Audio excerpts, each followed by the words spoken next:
GV News Express.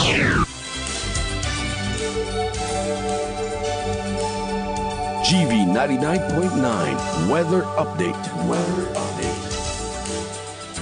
Para sa ating weather update mga ka-Vibe, kaninang alas 8 ng umaga, tinatayang nasa layong 240 kilometers silangan ng Juban, Sorsogon, ang sentro ng Bagyong Ramil.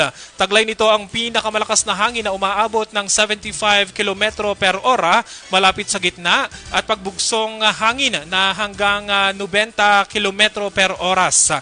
Patuloy itong kumikilos pakanluran sa bilis na 20 km per hour. Sa kasalukuyan mga ka-Vibes, nakataas ang signal number 2 sa mga probinsya ng Camarines Norte, Catanduanes, northern portion ng Camarines Sur at Polillo Islands.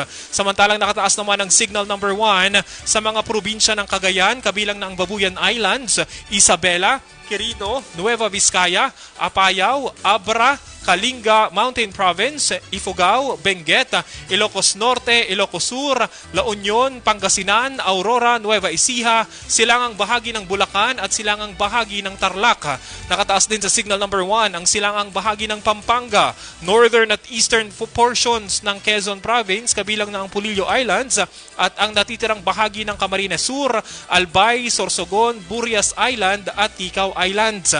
Sa Visayas naman, nakataas sa signal number 1 ang northern Samar, northern portion ng eastern Samar at northern portion ng probinsya ng Samar. Itinaas din ng Pag-asa ang storm surge warning sa ilang baybayin sa Luzon at Visayas dahil sa Bagyong Ramil. Ayon sa state meteorologist na si Benison Estareja, nagbabanta ng ang 1 hanggang 2 metro na taas ng daluyong sa mga baybayin ng eastern seaboard. Ito po ay kinabibilangan ng mga probinsya ng Albay, Aurora, Camarines Norte, Camarines Sur, Catanduanes, Eastern Samar, Isabela, Northern Samar, Quezon, Western Samar at Sorsogon. Paalala pa ni Estareja sa publiko na iwasan muna ang pagtungo sa mga baybaying saklaw ng mga naturang probinsya.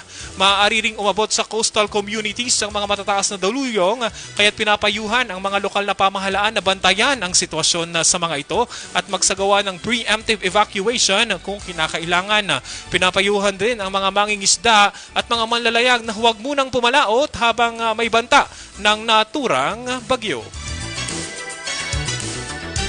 GV News Express.